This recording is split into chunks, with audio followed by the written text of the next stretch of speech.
من عذاب الله أو تأتيهم الساعة بغتة وهم لا يشعرون قل هذه سبيلي أدعو إلى الله على بصيرة أنا ومن اتبعني وسبحان الله وما أنا من المشركين وما أرسلنا من قبلك إلا Il m'a un peu de Aïe, Yankee, un qui m'a eu, on a échangé hier. Président Nicolas Kelamoubi, on est vice-président du Conseil de Guinée, c'est le Sage Taïb. L'année dernière, enchanté, vous allez bien? Ça va très bien. Le vice-président du Conseil de Guinée, c'est le président de la forêt. Masha'Allah. Il fallait que se déplace dans mon honneur.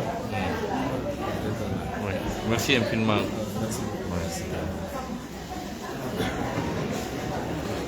Vous avez les nouvelles de chez nous? Oui, je viens de là même il y a un mois de cela. Tout va bien ensemble. Alhamdulillah. Alhamdulillah. Dieu merci vraiment.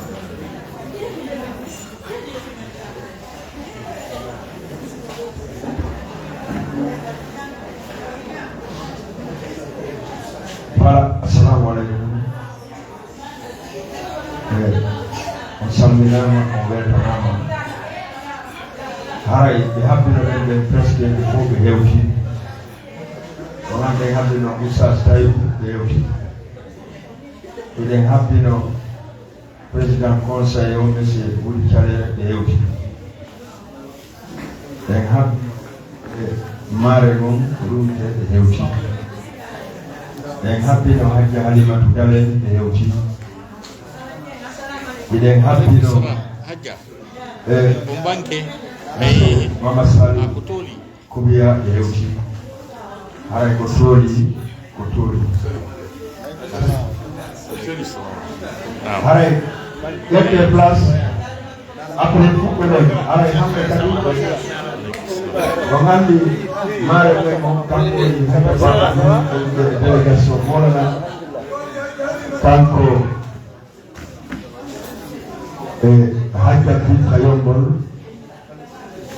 e Camara Thiaro monsieur Amadou Taximan e Oustaz Amadou aussi haray délégation moom yewti voilà.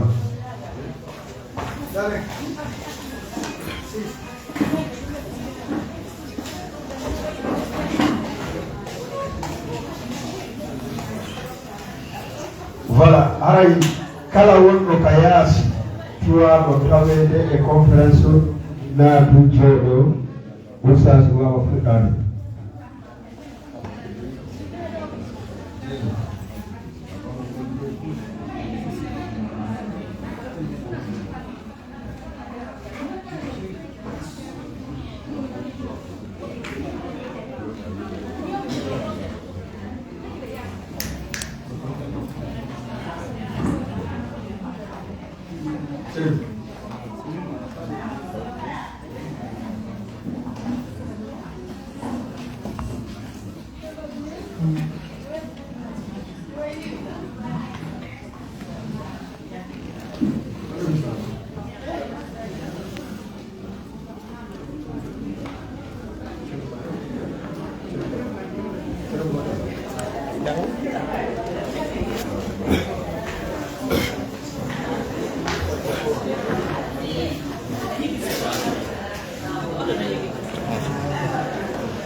Jennifer.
Voilà, ara donc si on gagne vérité pour ça ara info en hakkille men de woni no wote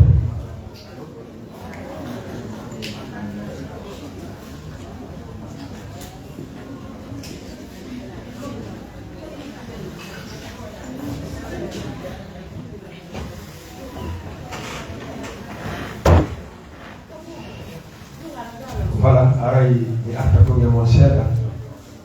wawe goɗɗo sa taygu ɓayɗo reni wonɓe jogaɓe ko kilifaɓe molanaɓe ɗuwaɓe teddinede liwde jurde e battane o suumani allah koye baraji lewru aray ko gandi toujours ko ɗum waɗantan kon mari fala ko sonnaɓe ɓe gandanɗa hoorema yiɓe tawa e sonnaɓe ɓe haray chaque année ɓe waɗana en conférence de presse et conférence des religieux yafoɗo e rowani neya ɓe wanno ko sa tawi waɗanno en kadi rowani tawi tombi e élection ji allah waɗi waɗani hikka ɓe ƴetti décision inchallah ɓerna en ka sal armada ɗo pour usan tawi ara holtina noppi yimɓe ɓe wayi ɗo gandi ɓe aray ko ɗum adde ɗo hande remercier pareillement monsieur le président du conseil à l'étranger monsieur Wuri Thialé kamɓe jooɗi ɗo ɗowne jummum ɓe andanno ɓe ganda on monsieur le président kamɓe woni président du conseil on ɗo Sénégal Nicolas woni vice président mum ka côté ka forêt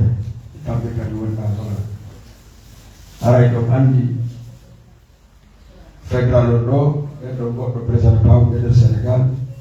ko kamɓe woni fédéral IOPG on ɗo aladuma sa Koubiya aray ɓe weltanama kamɓe kadi weltanoɗen noon madame la première dame ha Dialimatu Dalen Thiallo kamɓe kadi ɓe naati menata samminama weltanoɗen kamɓe munas organisme ɗum ɗo coordinatrice on welɗanɗen invité ɓe fof kono monsieur Sidi Sam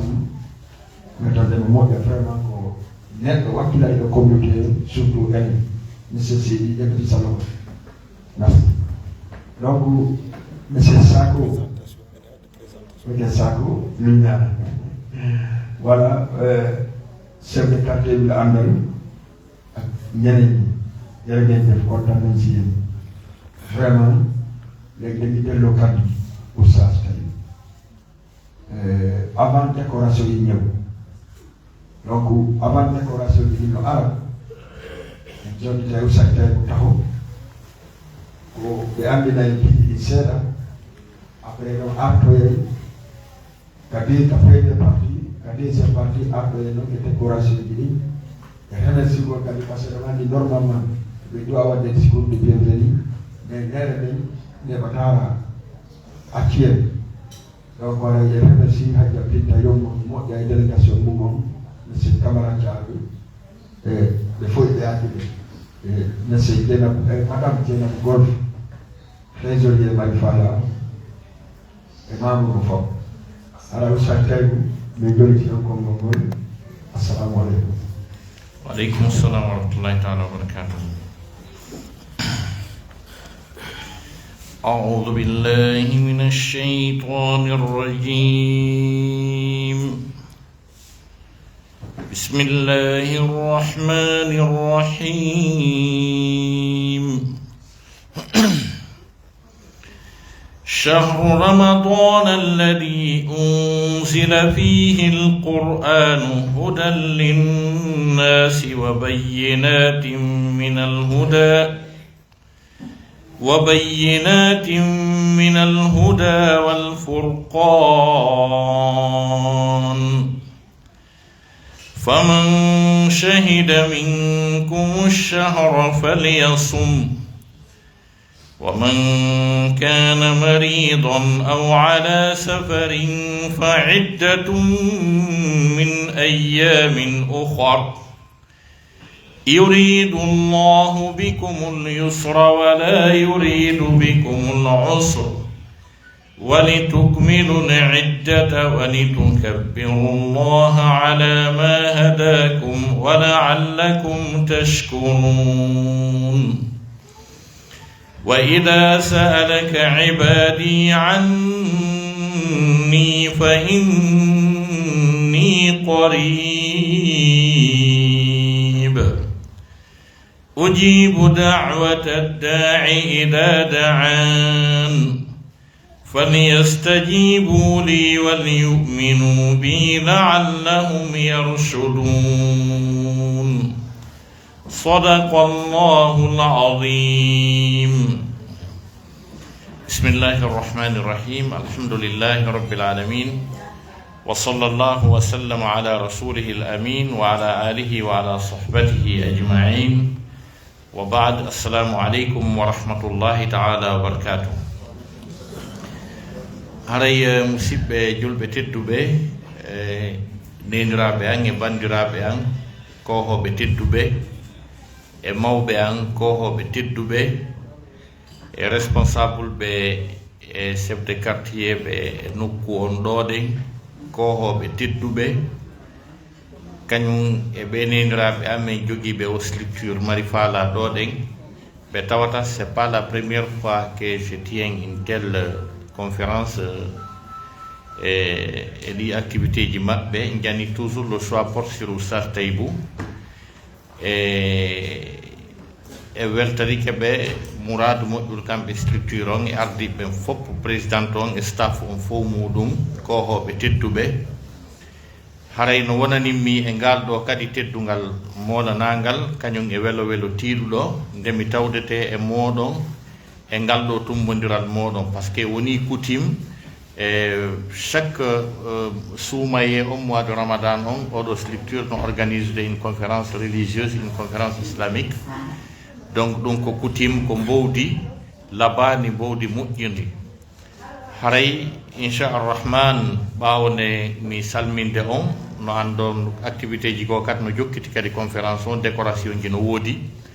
haray min mi aray e thème on si Allah jaɓi mi développe mo rapidement mi retenata on moƴƴa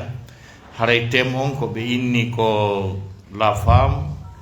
et le miroir qui reflète la société. Donc ɗum ɗo woni windande nde duwaɗen yewtude ɗo nde haray musidɓe julɓe tedduɓe traitugol oɗo thème e hino himmi moƴƴa ko par ce que ko fi honɗum e yewtugol fi sonnaɓen koko mawni koko teddi onon ɓeɗo sonnaɓe fi moɗon no mawni fi mon no teddi allahu lanɗo subhanahu wa taala hino mawnini fi mon hino teddini fi moɗon haray ɗen torondiramo o yo téléphone an ɗo simi itti o e silence chaque 3 minutes o sonay téléphone ji ɗin fi Allah waɗani ndi ko won sonde ɗo kon perturbay nannande téléphone no sonde wattanen hakkille min ne on oɗo simi ittimo e silence chaque 3 minutes o sonay haray e no wirɗen noon musidɓe julɓe tedduɓe temon ko ɓe wi ko sonnajo on wondema ko o ndaarol ngal no battina e jama o ko ɗum woni temo o ko ɗum woni mawdu mo ɗo waɗe développude o mo ɗo waɗe yewtude o harayle e son ndaari ɓeeɗo sonnaɓe ka allahu lamɗo waɗi ɓe ɗon e ko allah mawnini yewti fi maɓɓe kon ka qur'ana e ko nelaɗo meɗen mouhammad sallah sallam yewti fi maɓɓe kon e déjà ko ɓe woni kon taw adoɓe yewtede fi mum en tawa fi maɓɓe hino teddi fi maɓɓe hino mawni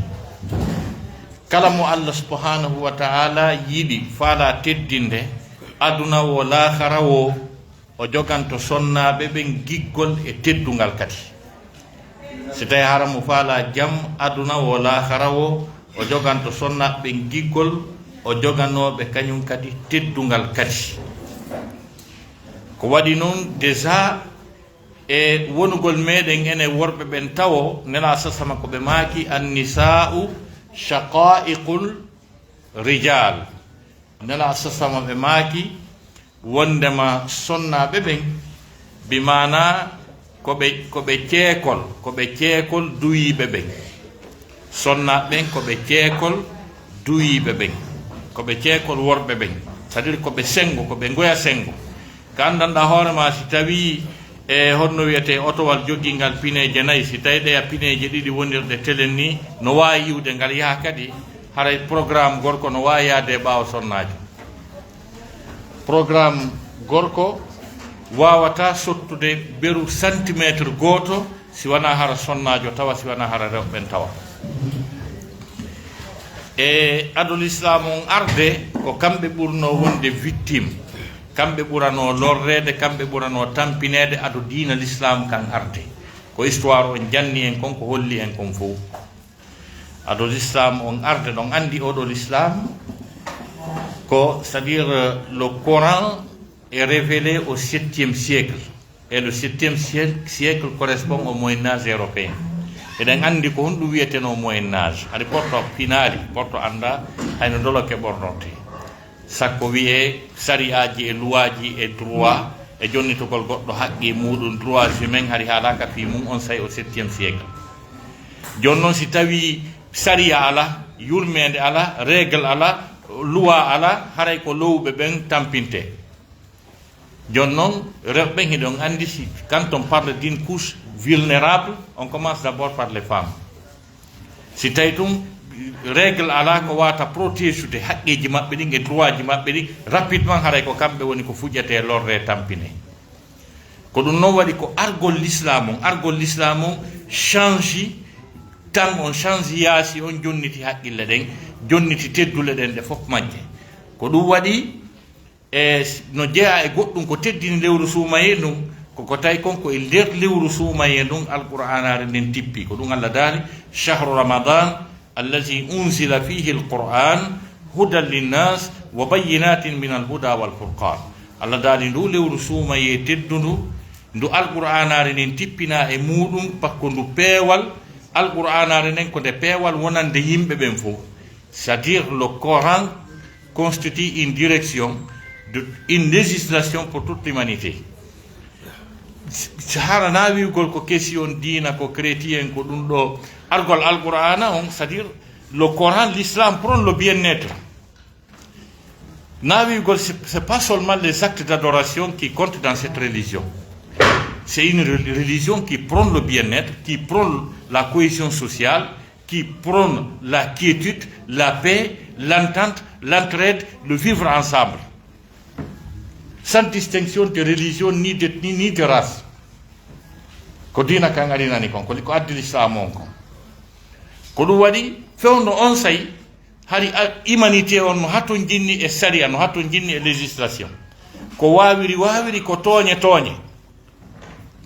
c'est waɗi description on sayi on 7e siècle on adol islam on arde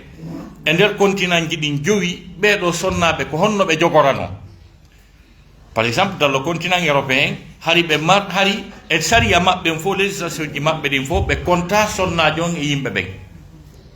ɓe jaɓa législation ji maɓɓe ɗin no woduno marché ji e nder Europe ka rewɓe ka goɗɗo arata sooda debbo no faalira hiɗen andi l'empire romain ko hon debbo hari ko hombo e nder empire romain o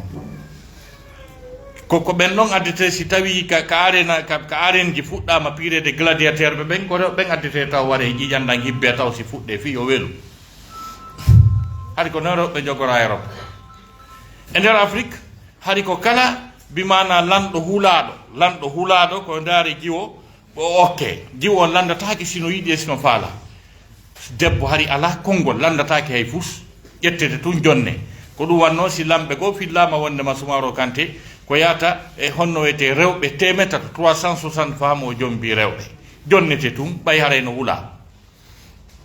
ta rewɓe ngala droit landede ɗa yiɗi o ɗa faala o haɗi ɗum ngala et pourtant l'islam on hino wi siɗa okkitirde jowma landuɗo simo yiɗi so yiɗa fortatama ko l'islam o wi ɗum mais hari ɗum ngala par exemple histoire de Nil cangol Nil wongol ngol anduɗo ngol Égypte hari chaque année darete jiwo ɓurɗo labede jiwo on ɓorne ha laabe bugue ka nder cangol ngol ñamamo sina ɗum Nil wongol daroto ko Seydina Omar darni ɗum ko ɓay l'islam on ari ha gasi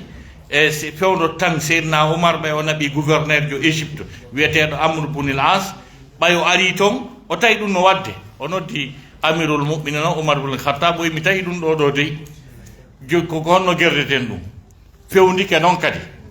Seydina Omar wi ko ha ɗo jiwo ƴettete bugue e nder cangol rewɓe hiɓe teddi ka diina men ɗum wata wonde hande kadi o inni si hewti o yettora mi windana e cangol ngol lettere Seydina Umar ibn al-Khattab ɓay ɗum wolama Égypte égyptien ɓe ɓen fof wi a nani goɗɗum wolanɗo maɓɓe on no windande cangol ngol lettere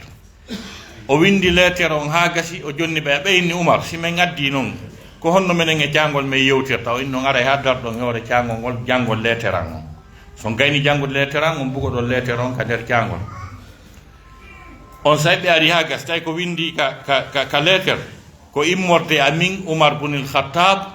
e laamiɗo julɓe ɓen amirul mu'minin faade e maɗa angol cangol nilwol si tawi ko gonga ko Allah taguma ko kanko wamma ilinde ilu si wona ɗum min Umar mi hewti joni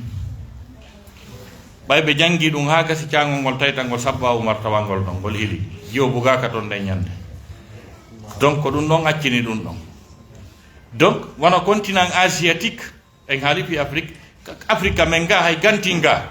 hari kala sonnajo mo tawata kamen Fuuta ko heewuno ko rewɓe ngala konngol ɓe disinatake ɓe landatake hay fu ɓe fewjinatake hay hunde ayey sonnajo no sowa boobo mum jiwo o ara ha o jibinamo o ara ha o fewndo okkitirede fi makko yewte okkitire tawa anda ta ko jiwo makko de mo sowi lebbi jeenayi ka reedu makko ta o disinatake tumbodirtake o lande goɗɗum et pourtant le prophète o Muhammad sallallahu alaihi wasallam ko hombo teddi woni ko ho accana e nder aduna Allah ha hewti nelaɗo Muhammad rasulullah sallallahu alaihi wasallam ñande go o sattodirno e sahabaɓe makko ɓen ko referi koye ɓeygu makko go ko ɓeygu makko o disini o landi tawi ɓe fokkitu wangoyagol sundun heferaɓe wiisi ɓe tawiɓe toon ɓe anday ha gasi jonnon ɓe ari ha e lawol ɓe fokkiti heferaɓe wiita ɓe yaw si ɓe yeehi ɓe warday jonno wahay tippi e nala sallama aya no ari ka suratul Fatih wondema yoɓe yilto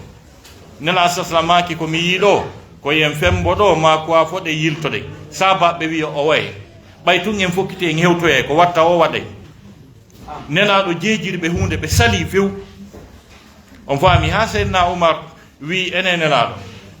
a innano wondema en naatay ka suudu ka ɓay wangoy toon nelaɗo wi mi innuno ɗum kono minnoma noon ko hande minnoma ko ma hande satti e maɓɓe satti e sahabaɓe ɓe sali ɗoftagol nela salama ɗum ɗon ɓe ani ɓe mapodi hoore maɓɓe ɓe yahi ka ɓeygu maɓɓe goo ɓe inni kaarijo o wina o inni hande sahabaɓe am ɓe yeddilan c'est la première fois ɓeygu maɓɓe goo le prophète il se réfère à l'une de ses épouses donc ɓay o ari ɗon haga sonnajo wi hey ko an nelaɗo sahabaɓe maɗa ɓe yeddalima fof ɓe yeddatama ha hande o inni ɓe yeddilan ɓe jaɓali o inni kon ɗum Allah wi yawa ɗum o inni Allah ko wi ko men fembo men yilto hara men yahaali sonnajo wi ene Aboubacry no tawa e ɓen o wi Umar ko ɓen fof hande ɓe yeddilan hay goto jaɓana Allah ɗum wowa o inni hey kamɓe yeddalima ɗanni ko watta yahu femboɗa tawi hay goto fembo sa fembe ke hirsa sa hirsi tourna tawolamɓe hay pus nelaɗo ari fembi sabaɓe fembi ɓe hirsi sabaɓe hirsi ɓe tourni sabaɓe tourni ko debbo jonni ɓe on conseil ɗon le prophète ko sonnajo yeetiɓe ɗum ɗon wi yahu waɗirani ɓe raati on crise moɗanaɗo ko waddaynoɓe e sahabaɓe maɓɓe ɓen fof ɓe yeddani ɓe ha hande donc jon noon kam me en no anda nokkeli goo ko heewi kon sonnajo ala konngol o disinatake o lantake hay hunde si woni sonnajo heɓali ɓiɗɗo ko heewi kon e nokkeli goo ka me en ko ɓeynata ko ñannejo ɗum wole toon e harale science on no wi gorko no wawi wonde heɓata debbo no wawi wonde heɓata aya on kañum kadi ko ɗum wi o in mo waɗa mo faala taw heɓata ɓiɗɗo angal heɓugol ngol no wawi wonde gorko no wawi wonde debbo ha ganti gamenen komin mandotono ka dennaboji ayey sonnajo no ɓorni basen labaɗo si dammo ngol hirsama ɓe ara ɓe nangamo ɓe dasamo ka ƴiƴam ɓe turnamo jonci ɗin fof fi o heɓani gorko go kañum kala no dari ɗon le basen ha hande mi yiyal gorko no dasa ɗon andi ko yawre sonnaɓe ɓen noon on faami hade sifa ɗin piiji fof pino woduno fewdo on sayi donc e nder continent asiatique on ko ɓen ɗon ɓurno lorrude tampina yawo ko wiyete debbo kon fuɗɗori makka tigi tigi ka wawi on tippiɗo ala ko yawino debbo jasini fi makko ha hewti arabujo on mo qur'ana on tippi e mum on wono chine fewdo ka tan antiquité hari kala lamɗo ko ho tedduɗo ma accanaɗo marɗo konngol si maayi ɓe ndaara e jiwɓe labaɓe ɓe watti ɓe surrida e makko wo si tawi haaju makko hino e maɓɓe to haysi ɓe mayani koye ɓe surra e ɓe wuuri hino wowno on say kamɓe sen arti e nder Arabie Saoudite o makka ka qur'anare ndin tippi ɗon wallahi ko ɓen ɗon ɓurno yawade jasina ko wiyete debbo ko par ce que kamɓe déjà hari si tawi a jibinanama boobo jiwo ko ya ƴettu boobon kun jiwon kun surra kun hiko wuuri na goɗɗo nanane a jibinanama boobo jiwo no heɓirɗa ɓiɓɓe rewɓe ɗuuɗuɓe si tummodirama haray ala konngol haray ko a jasuɗo ko ɗum wasi aya o wi ka suratu ka alquran allah wi wa idal mawudatu su'ilat bi ayi dambin qutilat tuma jiwoy koye landita aya no ka suratu takwir ɓayla gandi ko intellectuel ɓe tu won ɗo on doroye le coran traduit allah surat a takwir wa idal mawudatu lorsqu'on lorsqu'on demandera au fiat quelle est votre infraction pour être enterré vivante. Wa idal mawudatu su'ilat bi ayyi dhanbin qutilat. Ñantuma jiwoy koy landita ko honɗum bonnuɗon si surra ɗon hiɗon wuuri. Fillama wondema sahabajo go'o o kanko o heɓuno jiwum ha gasi o daari kun tawi ko wela bo o sali kun surrude hiko wuuri o wondi e makko noon o wondi e makko on ha jiwo on helli fa woni jiwo labaɗo ha gasi on say kono si tummodirama jasere ko woni heɓude kon ko wona jalede sabote fi on jiwo kon ɓay o waralimo ɗuuɗi e hoore makko ha o décidi o ronki on humiliation noon o décidi wargol on jiwo sahabajo boyno wi ko seedna Oumar tigi on faami mais ɗum ɗo ko adol islam on arde mo noon haalande fimo haalangol o wondema ko ɓurno jasinde fi rewɓen kaka deftere nden tippi ɗon tigi adunde tippade leydi makka ni adi jasinde fi ko wiyete rewɓe ko o inni hande lam fala ya ɗo tan nokkugo tawi o jasoyino koloyru ha gasi o prépari ka unatamo ɗon o prépari kaje ɗen ko jokkintinta kon kadi ɓe yahoy ha ɓe welti hiɓe fija hiɓe jala ha jiwo wi e baba hande noon e yeehi e muutike hay goto ala ga ko ɗum waɗi o inni mayin tum ɓe aroy ha ɗon o duñi jiwo makko on o ombiti jiwo helli faaɗo ko ɗum wanno e on sahabajo woɓɓe no wi ko seedna Oumar wanno ɗum ko ɗum wanno nela sasama ɓaynelama so yewtino o waaji ke fiiɗin piiji feƴƴunoɗi ha seedna Oumar piitoto no faɗɗe ko ma o hibbe ndiyam so anditi ɗum ko wanno ɗon kon kono ɗum ko adol islam on arde ko sabu ɗum waɗi si allah tippini aya on ko on sayi seedna Aboubacry ɗumanni dikki on ɗuma ko waɗi ko psychologie ɗo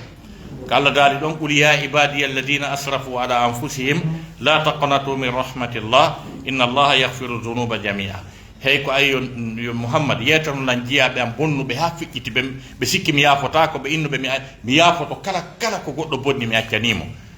on faami donc ɓe hari horɓe maɓɓe ɓe jeyi ɓen ɓe ƴettayno ɓen hiɓe waɗi cuuɗi ɓe waɗi drapeau ji ɓe jooɗi ka dambugal sa yoɓi naata yiida e maɓɓe ɓe ñaama mbuɗɗin on faami donc saadi ɗum fof ɓe waɗayno ko ɗum allah subahana taala yewti ka suratu nour wala tukrihu fatayatikum alal bigai in aradna tahassunan li tabtagu arada al hayati dunia tan forsu jiwɓe mon ɓen e jeenugol e violede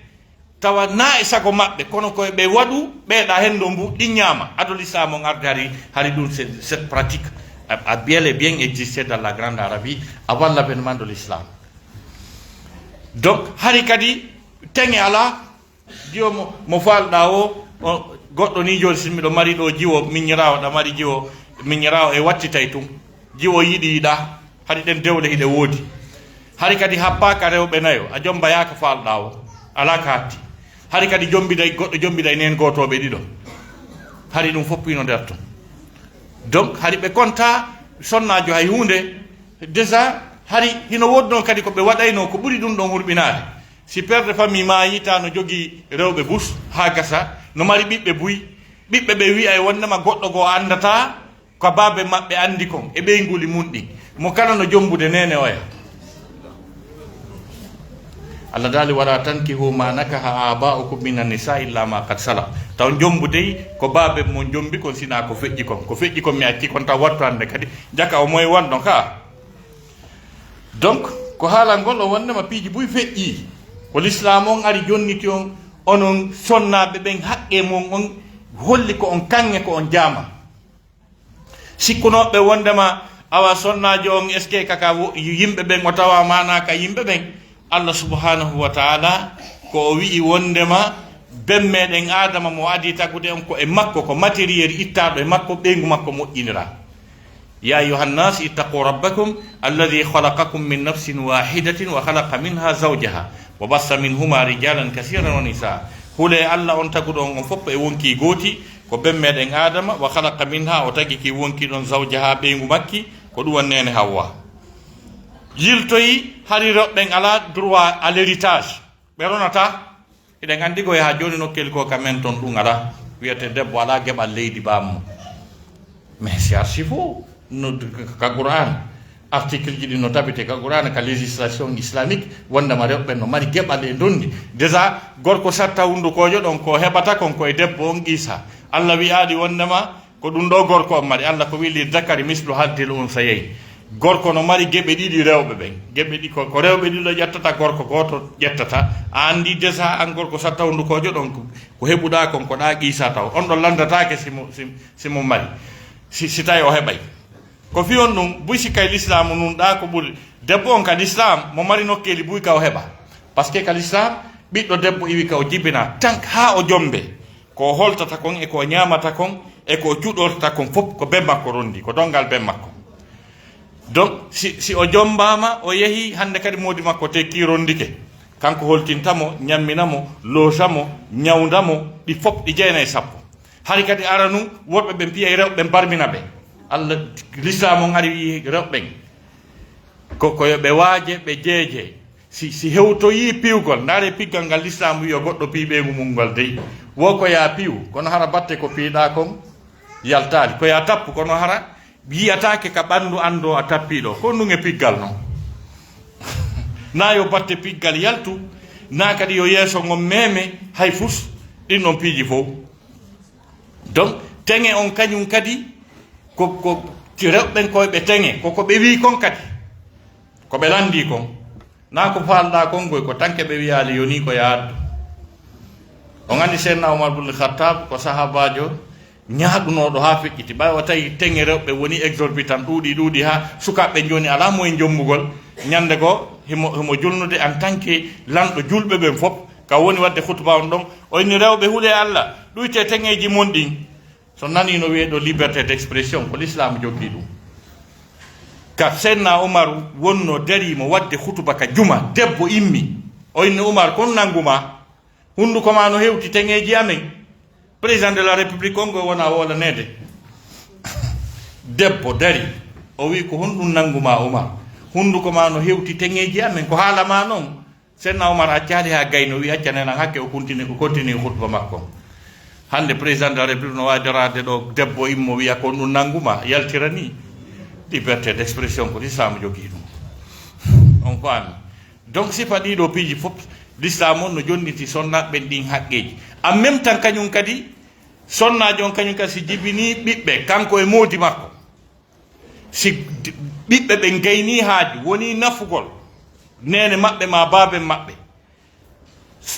goɗɗo goo wino nelaɗo si mayɓi feere kombo mi adoto okkorde nelaɗo maki yumma ma o wi si wi e nene an kadi kombo nelaɗo maki nene ma o wi si wi e nene an kadi kombo nelaɗo maki nene ma o wi si wi e nene an kadi kombo nelaɗo maki baaben ma nene 3 fois si babali le prophète donc ɗum ɗon si tawi ɗo joni hiɗa jogui ɗo 100 000 hiɗa faala sendande hakkude ma e nene ma nden ma ƴetta e 75 000 mawɗo on ko 25 000 heɓata hara koko l'islam o wi kono no wira yo sendire noon on faami donc sonnajo o rona e moodi mum rona e baabe mum donc mo mari dondiji busɗi o ronata o rona e nen makko kadi dondiji bus mo mari ɗi o ronata ɗi l'islam on accordani mo jonni mo donc wiwgol ko kamɓe woni miroir on ko kamɓe par ce que ko ɗum allah wi allah daali hunna libasul lakum wa antum libasul lahun ko kamɓe woni cuɗaari mon ndin ko ono woni cuɗaari maɓɓe ni kamɓe woni ɓornateeri mon kamɓe woni sutura mon ono worɓe ɓen ko rewɓe woni sutura meɗen ene worɓen par ce que kamɓe andi en goye tigi tigi ɗo sibi yaltiɗo min ni lan donni patron ngal ara no andi ñande go wino pansam mi sori kala e danki donc so woli ɗum ara e fof boni ko ɗo si allah wi ko kamɓe on sutura ɓen on ko akaɓe faala o wiyete kaari génique on faami donc ko qouran o wiri noon ko qouran o wi wondema ko kamɓe woni sutura meɗen kamɓe woni fii meɗen ko kamɓe yettotoma ko honno ɓornortoɗa ko honno duwaɗa beɗɗirɗe laaɓira par ce que no wotto worɓe goo kadi komoɓe ɓe anda no ɓe ɓornora on faami donc si gorko yaltiti tin hino saɗɗi hino jalwi ɓennayi way ono mari sonnaji so yaltimo wayo noone goo a sikka yo ala ɓeygu ja andi kamɓe woni fof o hino mari ɓeygu a sikka yo ala ɓeygu ko kamɓe woni fof donc ko kamɓe woni neniraɓe meɗen ɓen ko kamɓe kadi qur'ana nela saslama maaki wondema aljanna men on no ko ley tundaje maɓɓe aljannatu tahta aqdamil ummahat ko wona doganede ko fof adna ko ɗum na aljanna ɓe ɗum ɗon no woni ka ley ka tundaje mum ka koyɗe mum goɗɗo no jogui valeur ɓuuri on ala jogiiɗo valeur ɓuuri o ɓay o yi sahabajo waɗɗo jihadi hunji qur'ana julni juuri ɓaawo nelaɗo on sah sallam ha o waalimo mayde ɓe wi la ilaha illallah ha ɓe ronki o wowlani tawde so maayi o wi an la ilaha illallah ka yiite o suti sahabaɓe wi nelaɗo ɓe yehani nelaɗo ɓen nelaɗo kaarijo dey mo mayde kono o wi allah nelaɗo maki kaarijo tigui momi andi on ɓenni o wiyani ɗum ɓenni hi kamɓe tigui ɓe déplacé ɓe seedi ɓe maki la ilaha illallah o yawi yaali nelaɗo maki nen makko ɗo wuuri ɓenni ɓe noddeɓe jumma makko adda nela sasa maki kala o ɓiɗɗo ma kala ko o waɗuma mi wattodike e makko min e sahabaɓe am ɓen min jeejima ya accammo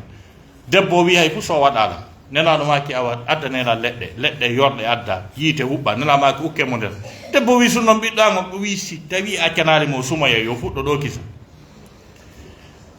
tawi debbo o wi gasi joni mi acci o wi tun o acci o yawi la ilaha illallah o maayi il resté quelques minutes ɗo yo maayo naata yiite on say tawi ko honɗum gorko on waɗi honno wiyete nene mum c'est à dire ko ɓeygu makko o soodani complet julde sifa mo soodani nene makko on debbo wi noon mi reedatama lebbi jeyna mi yango ɗum ɗo fof min e ɓeygu amen fota coñci on fami murano tawi ko ɗum ɗon wonnomo nadde yiite ɗum ɗo fof muɗum en kala ko wonɗa ceernojo no wonno ceernojo e Hassanul Basri président de la république o sino noddude meeting ko ma o famodira e makko si hawrodiri ñande o jannata o heɓata aroɓe hakke ma ko mari yimɓe on faami ñande goo on ɗon se Hassanul Basri on ɗon so jooɗinoke himo jannude nen makko accay ha talibaɓe ɓen heewa ɓe ara ɓenna Hassanul Basri a hibbani jertoɗɗen o susta wiide talibajo makko ko yo hibban gertoɗɗe ko kanko sayku jon ceernojo on yahata hibbana gertoɗɗe e ko rewɓe jogingal teddungal ɗon dey koko rewɓe ndu wawi ceernojo wa on ɗo wa fewndo ɗon wiwgol nelugol mo hippanogol gerto non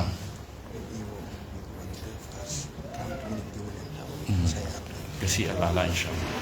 donc haray ko wano noon tigi tigi on ko si paɗi piiji duwaɗen faamude allahu nanɗon no yiɗi on no teddini fi moɗon onon ɓe rewɓe e nder qur'ana on fof simoje temedere e 14 114 chapitre ko wiyete suratu nisai surat les femmes suratu rijal ala ton surat les hommes ala ton suratu mariama hino nder ton on faami donc e nder ɗum ɗon fof ko piiji tedduɗe monanaɗe ko Allah subhanahu wa taala waɗani on bi mana onon sonnaɓe ɓe holli hiɗe wawi darnude ɗo seeɗa fiyen juuɗu après artoyen continue seeɗa ɓe ɗumanno haray nden sen artimoɗa e ɗum conclusion on si Allah jaɓi assalamu aleykum voilà aray falare jiwɗo après ɗimmoɗen awa inchallah len ka deuxiéme partie ɗo hande mari décoré tv ɓe ganduɗe mari piiji ɓuri watte e gaɗa sikki ɓe yo tana taw